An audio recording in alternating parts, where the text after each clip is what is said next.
de ma fenêtre, Paris s'éveille sous une aube tranquille. Combien de fois ai-je contemplé cette ville, et combien de fois ai-je cru en connaître les secrets. Pourtant, la vérité est souvent une ombre discrète, révélée seulement par la lumière crue des effondrements. Il y a eu cet après-midi-là, dans le faste éphémère de nos salons, quand il m'a glissé, nonchalamment, que ma discrétion était un atout précieux pour son image. Je n'ai rien dit, un trait qu'il a toujours confondu avec la soumission. Il ignorait que le silence, parfois, est la plus affûtée des lames, ou le plus attentif des observateurs. Sous mon apparente quiétude, je ne perdais rien des jeux de pouvoir, des calculs froids qu'il tissait autour de nous. Ma patience n'était pas une faiblesse mais une certitude silencieuse, celle que chaque fil mal noué finit par se défaire. Il était si sûr de sa grandeur, de son empire bâti sur des apparences, qu'il n'a jamais vu la fragilité du socle. Il a fallu que tout s'écroule pour que les masques tombent, pour que chacun révèle sa vraie nature. Et dans les décombres, j'ai trouvé bien plus qu'une fin. J'ai trouvé un commencement. Me voilà, Laurence Duval, ou plutôt Madame Lambert, désormais. Le temps file, les saisons se succèdent sur Paris, mais certains souvenirs, croyez-moi, s'accrochent à l'âme avec une ténacité inattendue. Ce soir-là, la tour Lambert scintillait au-dessus de la Défense, un géant de verre et d'acier, miroir des milliers de lumières de la ville. Marc, mon mari, se tenait à mes côtés, sa main ferme et chaleureuse enveloppant la mienne. Autour de nous, le balai des invités, des rires feutrés, le tintement des verres, le bourdonnement élégant d'une soirée parisienne d'envergure.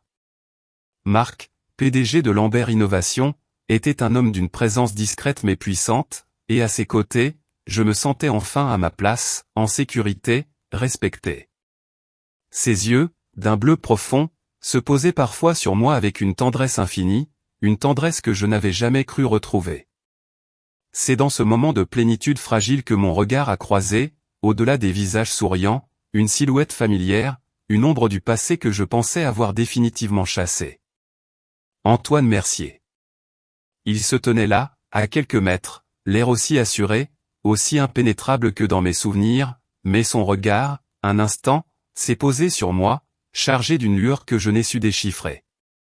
Un frisson a parcouru mon échine, léger, juste un murmure du passé. Je me suis dit que les gens, en me voyant ici, au bras de Marc, devaient se poser 1000 questions. Après une fausse couche en découvrant l'infidélité de son mari, elle épouse aujourd'hui le PDG rival. Oui, cette phrase, si longue, si lourde de sens, résumait mon chemin. Mon cœur, pourtant, battait d'un rythme calme, serein. Le passé n'était qu'un écho lointain, mais il était là, gravé dans ma mémoire, pour me rappeler d'où je venais, et à quel prix j'avais trouvé ma paix. Je me souviens de l'époque où Paris, cette ville lumière, n'était pour moi qu'un décor lointain, une promesse que je n'osais à peine rêver. Mon enfance, dans une petite ville de province, avait été simple, parfois rude.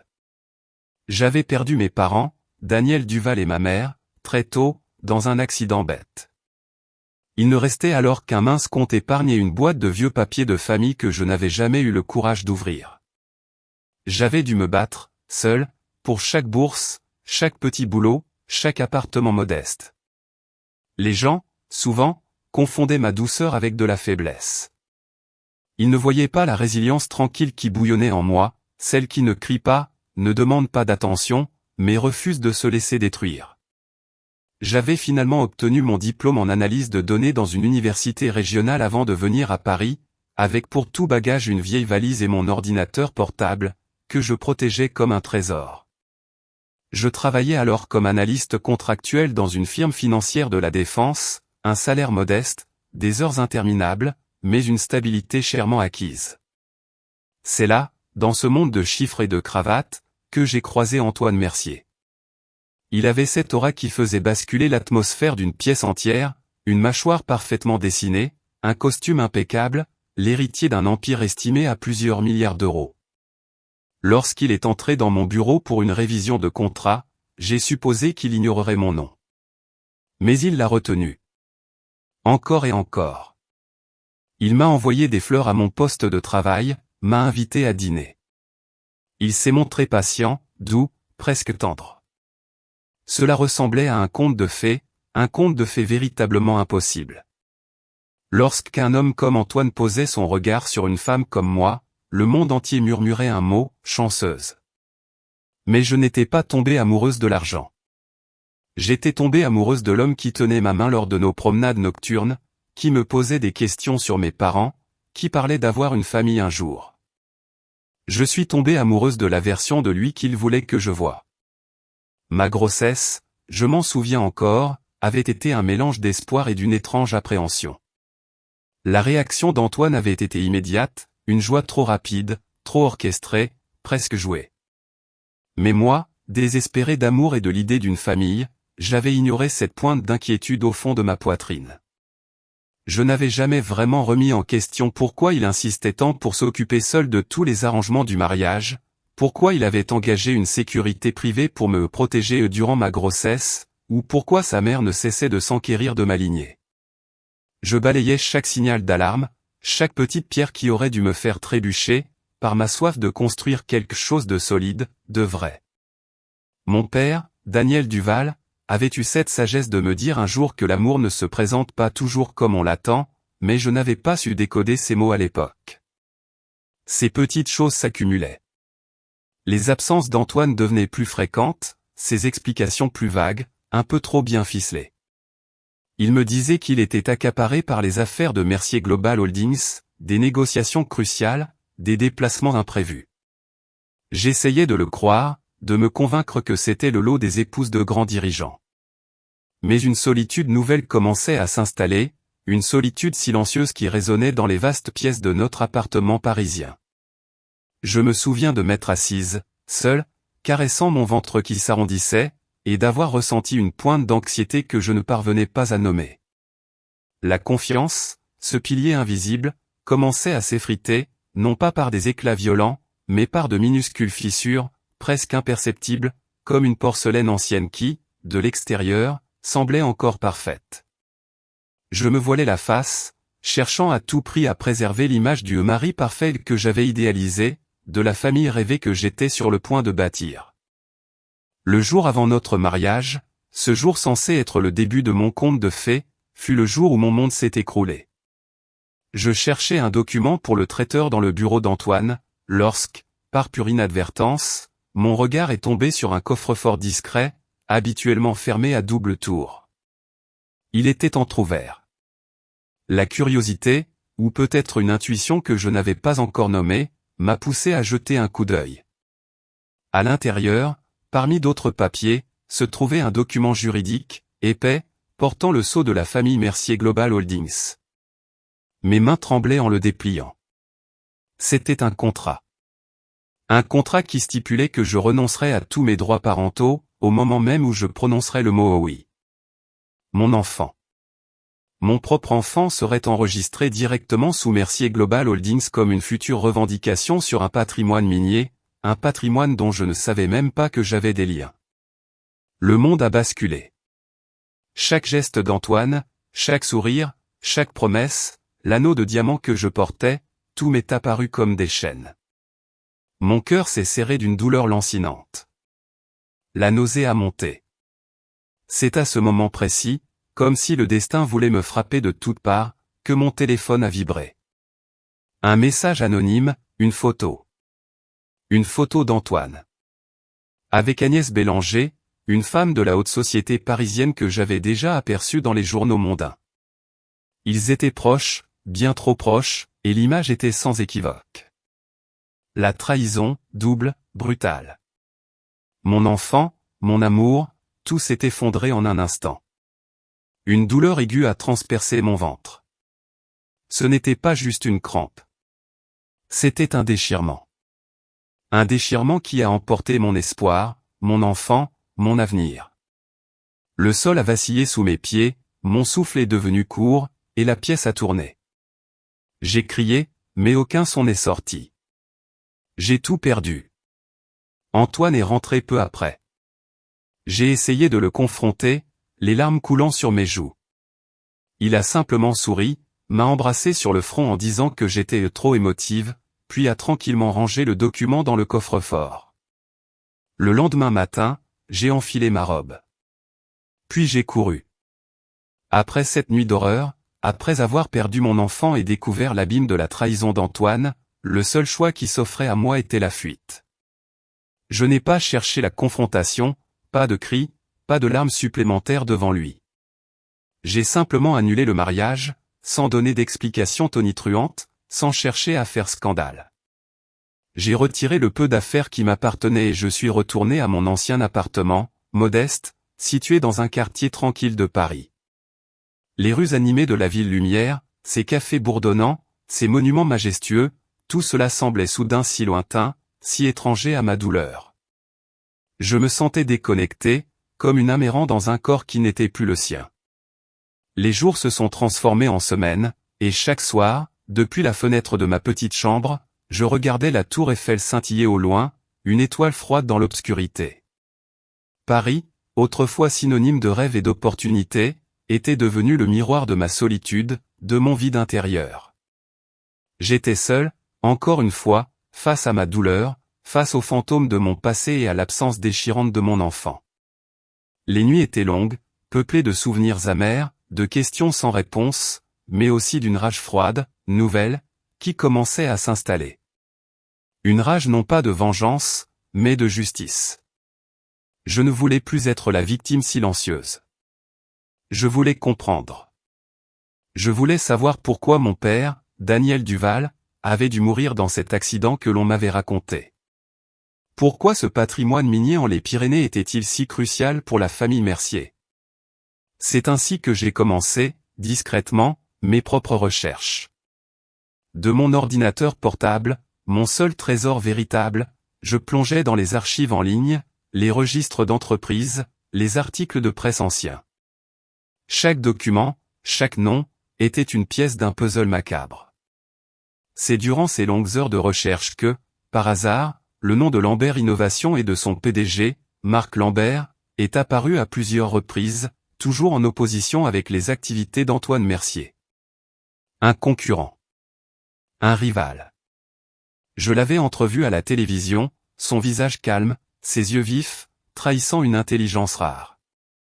Il représentait alors, sans le savoir, un monde différent, une force que je n'avais pas encore rencontrée, mais qui, je le sentais, détenait peut-être des clés pour ma propre quête de vérité. Le vide laissé par mon enfant, la trahison d'Antoine, tout cela avait creusé en moi un désir ardent de vérité. Je ne pouvais plus me contenter des mensonges, des silences forcés. Ma quête pour comprendre le passé de mon père, Daniel Duval, et les étranges circonstances de sa mort, est devenue mon unique boussole. Je me plongeais dans les dossiers, les archives en ligne, chaque document devenant un indice précieux, une miette de pain sur un chemin obscur. C'est ainsi que le nom de Théo Dubois, un ancien stagiaire de mon père, est apparu dans mes recherches. Mon père l'avait souvent mentionné, avec une affection rare, comme un jeune homme brillant et curieux. Je l'ai cherché patiemment, discrètement, dans les méandres de la vie parisienne, jusqu'à ce que je parvienne à le retrouver dans un petit café du quartier latin. Il était pâle, l'air inquiet, visiblement troublé par ma présence. Au début, Théo était hésitant, presque effrayé. La peur dans ses yeux était palpable, et je pouvais sentir l'ombre des Mercier planer sur lui. Mais ma détermination, ma simple et tranquille présence, l'a finalement rassuré. Avec des mots chuchotés, il a commencé à révéler des bribes d'informations cruciales sur l'intrigue qui entourait la famille Mercier, le patrimoine minier dans les Pyrénées, et les liens insoupçonnés avec mon père. Daniel Duval n'était pas mort dans un simple accident, m'a-t-il affirmé, sa voix à peine audible. L'affaire était bien plus complexe, bien plus sombre que tout ce que j'avais pu imaginer. Mon cœur s'est serré d'une nouvelle douleur, mais aussi d'une détermination farouche. Quelques semaines plus tard, mon chemin a croisé celui de Marc Lambert. Ce n'était pas une rencontre fortuite, du moins pas entièrement. Un ami de mon ancien cabinet de conseil financier, sachant mes recherches et la réputation de Marc en tant qu'adversaire acharné d'Antoine Mercier, avait subtilement arrangé un dîner. Marc, PDG de Lambert Innovation, était un homme d'une stature différente d'Antoine. Là où Antoine affichait une arrogance scintillante, Marc dégageait une assurance sereine, une autorité naturelle teintée d'une grande écoute. Il m'a appris qu'il connaissait bien la famille Mercier, et surtout qu'il avait lui-même été la cible de leurs pratiques commerciales déloyales, perdant ainsi des millions d'euros dans des manœuvres frauduleuses orchestrées par Antoine. Ces mots étaient précis, dénués de passion excessive, mais la gravité de son ton trahissait une profonde rancune, une soif de justice qui rejoignait la mienne. Marc m'a proposé son aide, une collaboration. Il voyait dans mon histoire une opportunité de démasquer Antoine, de démanteler son empire bâti sur des mensonges et des manigances. Au début, j'ai hésité. Ma confiance avait été si profondément brisée par Antoine que l'idée de m'allier à un autre homme d'affaires, aussi puissant soit-il, m'inspirait une grande méfiance. Mais Marc n'était pas Antoine. Il ne cherchait pas à me contrôler, à m'éblouir par son argent. Il m'a parlé de son propre père, un homme intègre, qui avait eu des accords avec Daniel Duval, mon père.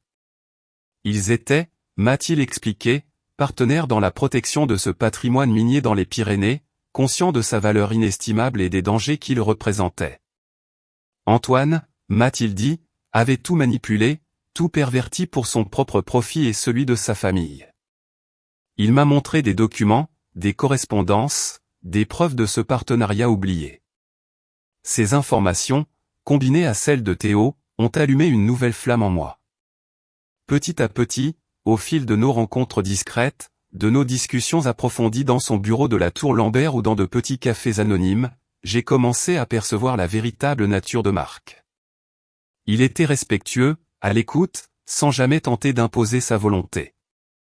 Il me traitait d'égal à égal, valorisant mes intuitions, mes recherches, ma force intérieure. Il ne cherchait pas à combler le vide que j'avais en moi, mais à m'aider à le surmonter, à me reconstruire. Il n'y avait pas de mensonge dans ses yeux, pas de calcul caché derrière ses gestes. Lentement, très lentement, une confiance nouvelle a commencé à germer, une confiance que je croyais avoir perdue pour toujours. Ce n'était pas l'amour passionnel et aveugle que j'avais ressenti pour Antoine, mais quelque chose de plus profond, de plus solide, construit sur le respect et la quête commune de vérité. Je n'étais plus la victime silencieuse. J'étais une femme qui, pas à pas, retrouvait sa voie, guidée par une nouvelle espérance. Le monde avait ses propres échos, et très vite, la rumeur, alimentée par des articles de presse savamment orchestrés, s'est transformée en une symphonie de mensonges. Antoine, incapable d'accepter mon départ, avait choisi la voie de la calomnie. Les quotidiens et les chaînes d'information en continu, qui n'hésitent jamais à se délecter des drames de la haute société parisienne, ont commencé à diffuser une histoire où j'étais dépeinte comme une femme psychologiquement instable, brisée par une fausse couche, qui aurait annulé son mariage sous le coup d'une folie passagère. On suggérait même que Marc Lambert, mon nouvel allié, m'aurait manipulé pour ses propres querelles d'affaires, transformant ma peine en un levier de vengeance. Je lisais ces mots, je voyais ces visages sérieux commenter ma prétendue folie, et étrangement, la douleur que j'aurais ressentie autrefois avait fait place à une colère froide, une détermination nouvelle. Ce n'était plus mon chagrin qu'on étalait, mais ma dignité qu'on piétinait. Et cela, je ne pouvais l'accepter. Chaque ligne de ces articles, chaque image distordue de mon histoire, loin de me briser, cimentait ma résolution à dévoiler la vérité, non pas par vengeance, mais par une soif profonde de justice. Marc, avec sa sagesse habituelle, m'avait suggéré d'organiser une conférence de presse, de m'adresser directement au public pour rétablir les faits. Mais l'idée même de me présenter comme une victime, de devoir justifier ma souffrance et ma douleur face aux caméras, me répugnait. Je ne voulais pas que ma voix tremble, que mes larmes soient interprétées comme une preuve de ma faiblesse ou de mon instabilité. Je lui ai expliqué que je ne serais pas ce genre de femme, celle qui pleure pour attirer la pitié. La vérité, elle, n'avait pas besoin de spectacle pour exister, elle devait éclater là où les mensonges avaient été tissés. C'est ainsi que, jour après jour, avec Marc et Théo, ce jeune homme si loyal et si précieux, nous avons patiemment assemblé les pièces du puzzle. Nous avons rassemblé les documents de mon père, Daniel Duval, ces papiers jalousement gardés qui révélaient l'ampleur de l'intrigue autour du patrimoine minier des Pyrénées. Théo avait conservé des copies des correspondances secrètes, des cartes détaillées de gisements, des analyses géologiques qui prouvaient la valeur inestimable de ces terres, et la dépendance des Mercier à son égard. Marc, de son côté, avait des preuves irréfutables des manœuvres frauduleuses d'Antoine, des détournements de fonds, des contrats falsifiés, des millions d'euros de transactions douteuses cachées dans les comptes de Mercier Global Holdings. Nous avons même déniché les preuves de la falsification de ma signature sur le contrat prénuptial, ce document infâme qui m'aurait dépouillé de tout, et que mon ancienne faiblesse m'avait empêché de contester plus tôt. Et puis, il y avait Agnès Bélanger, la femme avec qui Antoine m'avait trahi. Marc avait des informations qui prouvaient non seulement leur liaison, mais aussi comment Antoine l'avait utilisée dans ses propres affaires, la jetant ensuite sans scrupule. Le dossier, page après page, témoignait de la profondeur abyssale de sa duplicité. Plus les preuves s'accumulaient, plus ma détermination grandissait. Je ne cherchais pas le scandale, mais l'anéantissement de l'illusion qu'Antoine avait construite. Je voulais le voir s'effondrer, non pas dans le chaos d'un procès public retentissant, mais dans le silence assourdissant de son propre royaume, devant ceux qu'il avait toujours cru intouchables. La décision m'est venue, claire, inébranlable, j'allais le confronter lors de la prochaine réunion du conseil d'administration de Mercier Global Holdings. C'était là que les fondations de son pouvoir avaient été érigées, et c'est là qu'elle s'écroulerait. Marc a compris, sans un mot, la gravité de ma décision, mais aussi la force qui la sous-tendait. Il a préparé méticuleusement chaque détail, chaque preuve, chaque argument. Mon silence n'était plus un signe de soumission, mais une arme affûtée, prête à frapper au moment opportun. Un soir, alors que la nuit enveloppait Paris de son manteau sombre, mon téléphone a sonné. C'était Antoine. Sa voix, que j'avais cru ne plus jamais entendre, était pleine d'une fausse assurance, mêlée d'une pointe d'inquiétude à peine perceptible. Il m'a dit qu'il savait que je fouinais, que mes petites investigations ne mèneraient à rien, que je ne pouvais pas le toucher. J'ai écouté, sans l'interrompre, le flot de ses menaces voilées et de ses avertissements condescendants.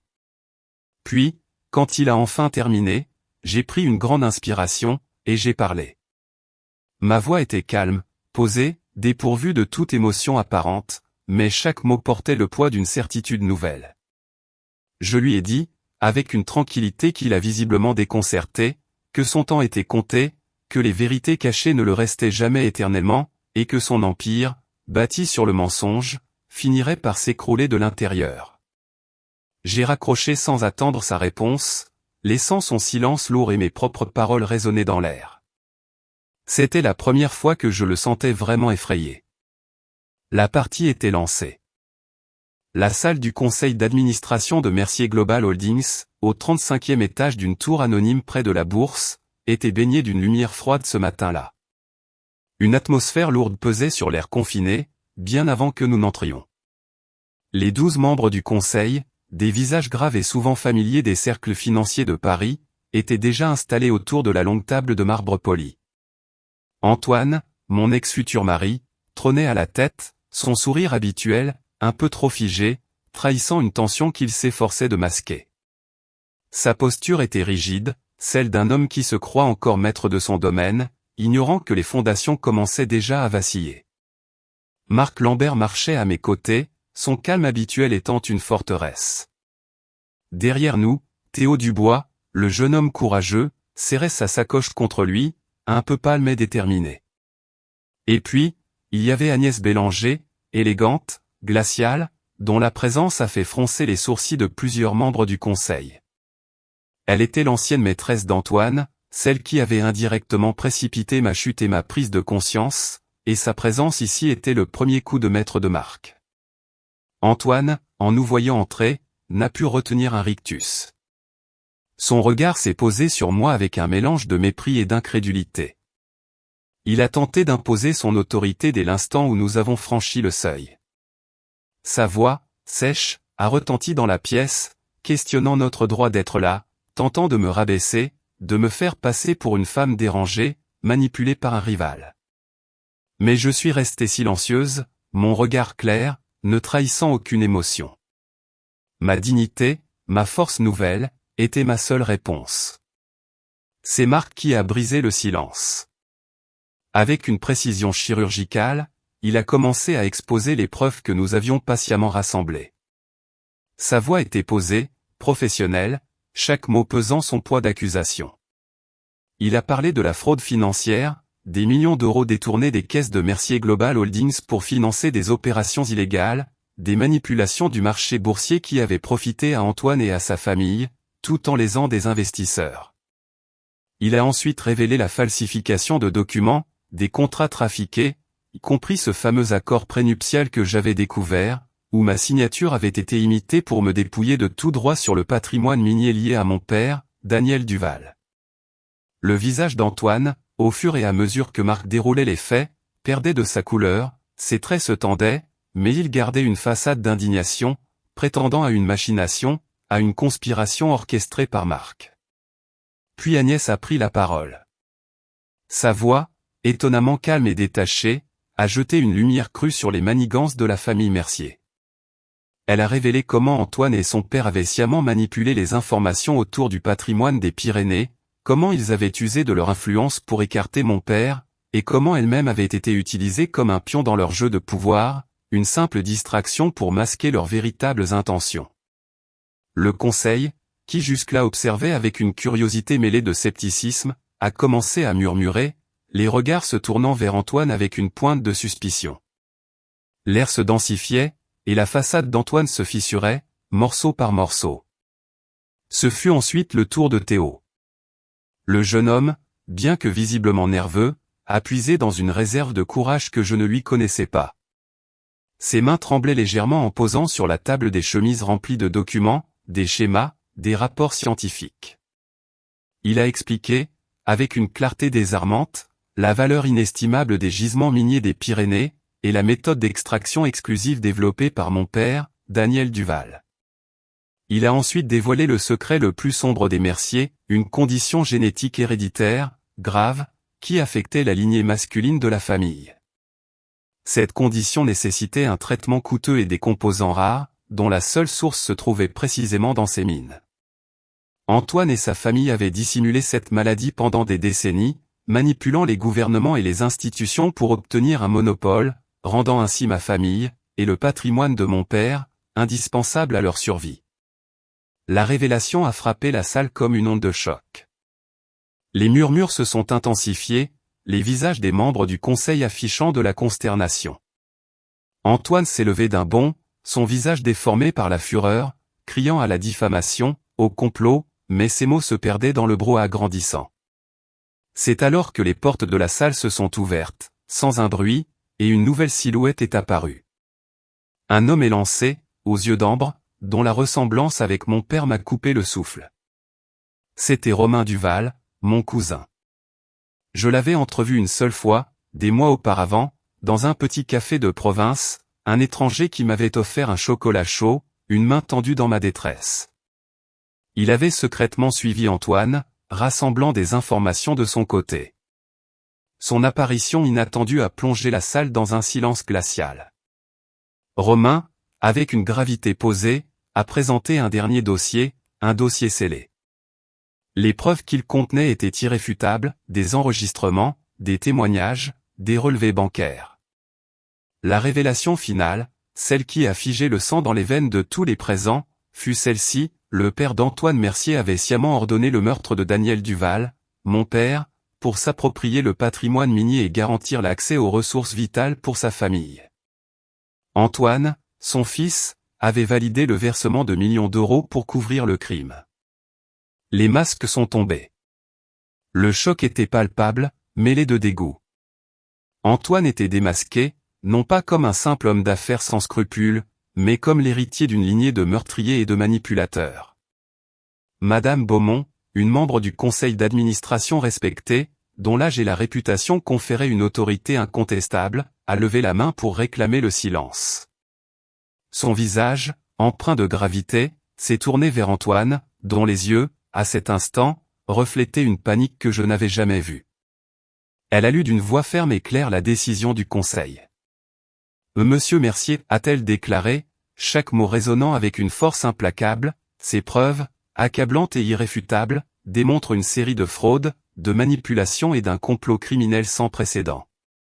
En conséquence, le conseil d'administration de Mercier Global Holdings, par un vote unanime, vous suspend de vos fonctions de président-directeur général, avec effet immédiat.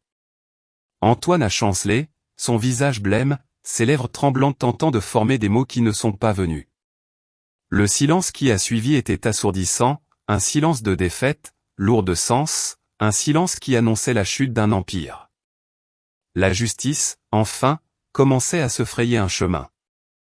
La salle du conseil d'administration avait été le théâtre de sa chute, mais la défaite d'Antoine Mercier ne s'est pas achevée là. Dépouillé de son pouvoir, humilié devant ceux qui l'avaient toujours dominé, il a sombré dans une rage froide, une folie du désespoir qui l'a poussé à un dernier acte, un acte insensé.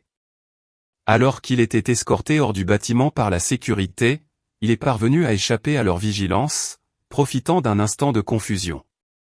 Dans sa fuite éperdue, il a saisi un jeune employé de Mercier Global Holdings, un homme effrayé qui avait, jadis, été l'une de ses taupes, l'un de ceux qu'il avait utilisés pour espionner mes faits et gestes. Antoine s'est barricadé dans un vieux hangar désaffecté à la périphérie de Paris, exigeant une seule chose en échange de son otage, ma présence. Il voulait me revoir, une dernière fois, pour tenter de briser ce qu'il percevait comme mon triomphe. Marc et Romain, mon cousin, ont tenté de me dissuader. Le danger était trop grand, m'ont-ils dit. Antoine était imprévisible, blessé, un animal acculé. Mais au fond de moi, je savais que je devais y aller. Non pas par bravade, ni par un désir secret de vengeance, mais parce que cette confrontation était la dernière pièce du puzzle de ma libération. Je ne pouvais pas fuir indéfiniment. Je devais mettre fin à ce cycle de peur et de manipulation. Ma dignité l'exigeait. Je ne me suis plus senti trembler. La peur que j'avais connue face à Antoine s'était évanouie, remplacée par une détermination calme, une certitude inébranlable. Ce n'était pas un combat que je menais pour le vaincre, mais un combat que je menais pour moi-même, pour ma propre paix. Les forces de l'ordre avaient encerclé le hangar, des lumières rouges et bleues clignotant sur les murs de béton, des hélicoptères vrombissant au-dessus de nos têtes. Le chaos était palpable, mais au centre de cette tempête, un calme étrange s'était installé en moi. Je me suis avancé, lentement, mes mains visibles, mon regard fixé sur Antoine. Il se tenait là, hirsute, le visage ravagé par la folie, un pistolet pressé contre la tempe du jeune otage. Ses yeux, lorsque nos regards se sont croisés, ont lancé des éclairs de haine et de désespoir. « Te voilà » a-t-il sifflé, sa voix rauque, « tu fuis, tu te caches, tu mens, tu essaies de me détruire, mais je gagne toujours. Toujours. » Ma voix, étonnamment calme, a coupé court à ses paroles. « Tu as perdu, Antoine » lui ai-je répondu. « Le conseil t'a révoqué. La vérité est connue. L'héritage de mon père est protégé. Et l'enfant n'était pas le tien. Il ne te reste plus rien à contrôler. » Ses traits se sont contractés de rage, et il a serré le pistolet un peu plus fort contre la tempe du jeune homme. « Tu crois que c'est fini ? Tu crois que tu vas t'en sortir heureuse ? Tu as détruit tout ce que j'ai construit. » J'ai secoué la tête. « Non, Antoine » ma voix était douce mais inébranlable, « tu as bâti ta propre destruction. » Marc et Romain s'étaient positionnés discrètement à mes côtés, leurs yeux fixés sur l'arme, prêts à agir. Antoine a insisté, sa voix se brisant de désespoir. J'avais besoin de cet enfant. C'était ma seule chance, mon remède, mon héritage. Tu me l'as volé. J'ai posé mon regard sur lui, et la compassion que j'aurais pu ressentir autrefois s'était muée en une compréhension profonde. Personne ne t'a rien volé, Antoine, ai-je murmuré. Mais tu as tenté de voler ma vie, mon enfant, et tu as tué mon père pour y parvenir. Son visage s'est tordu de fureur. Il a brandi l'arme, ses mains tremblant de manière incontrôlable. Arrête. N'approche pas. Mais j'ai continué à avancer, un pas après l'autre, pas par imprudence, mais avec une force tranquille, celle d'une femme qui avait enfin repris possession d'elle-même. Mais tu ne me fais plus peur, ai-je dit. Parce que tu as déjà perdu. Ce fut cet instant d'hésitation, cette fraction de seconde où la peur a traversé ses yeux, qui a créé une ouverture. L'otage, voyant sa chance, s'est baissé d'un coup. Romain a bondi, écartant le jeune homme de la ligne de tir. Au même instant, les agents du SWAT ont déferlé.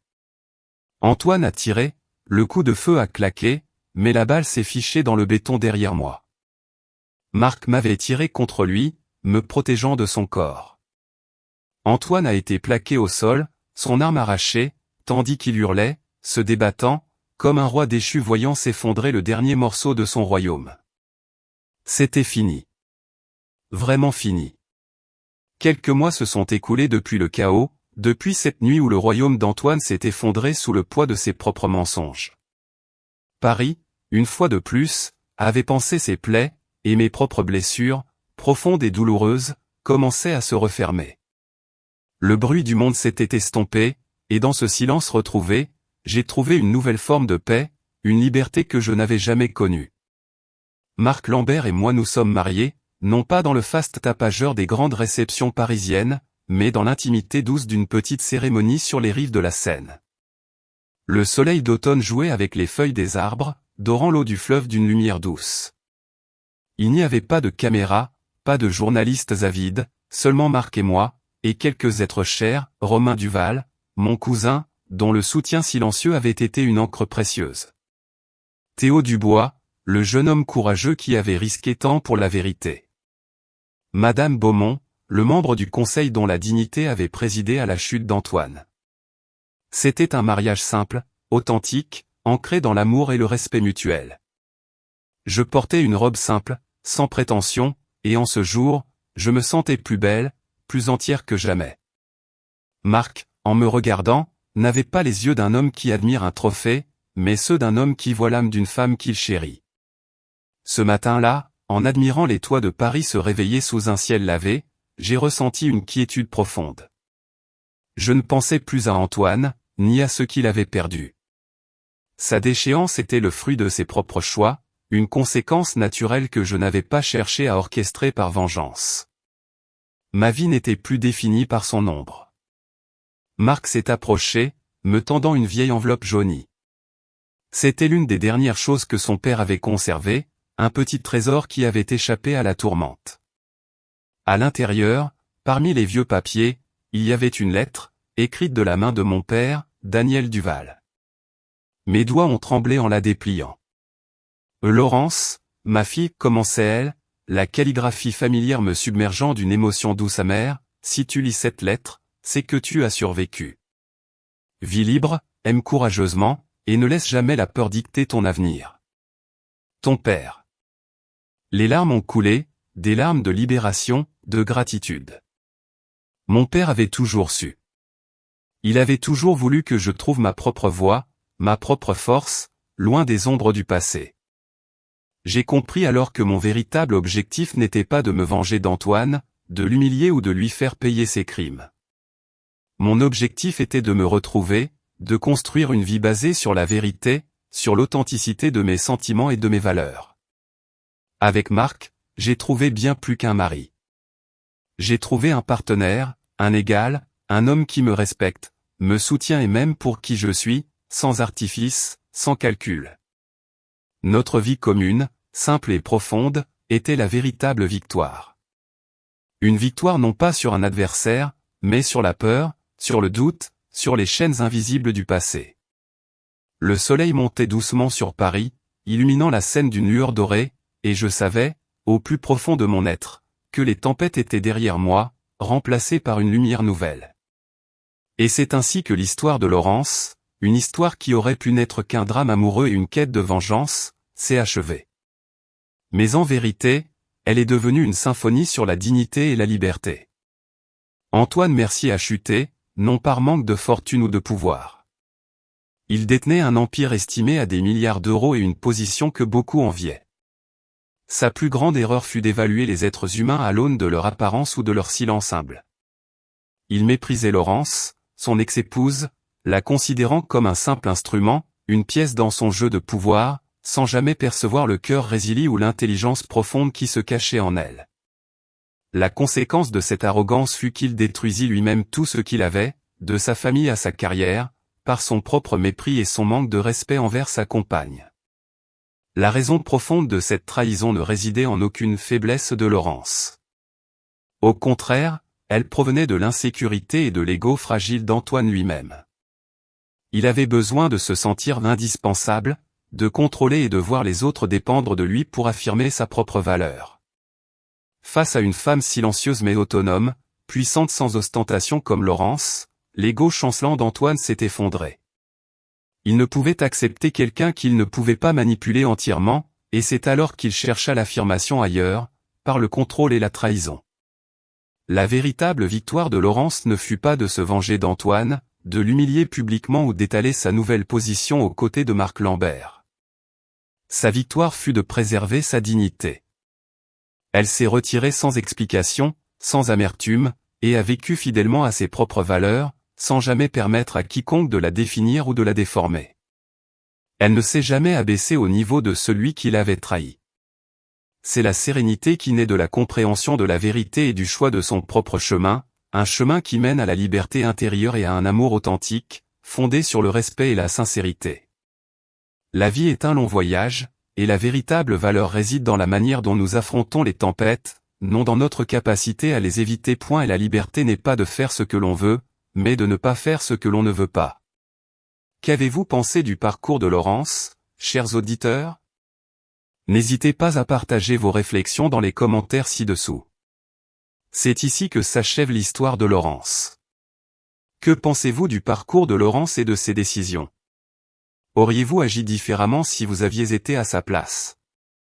N'hésitez pas à partager vos réflexions dans les commentaires ci-dessous, je lis toujours attentivement chacun de vos mots. Si cette histoire vous a touché ou fait réfléchir, n'oubliez pas de laisser un j'aime, de la partager avec quelqu'un qui, vous en êtes sûr, sera également ému, et de vous abonner à la chaîne pour ne manquer aucune de nos prochaines histoires. Rendez-vous dans la prochaine histoire et qui sait, la prochaine fois, ce sera peut-être vous le héros. Cette histoire est fictive, et les actions présentées ne doivent pas être reproduites dans la vie réelle, regardez-la comme une réflexion sur les relations humaines.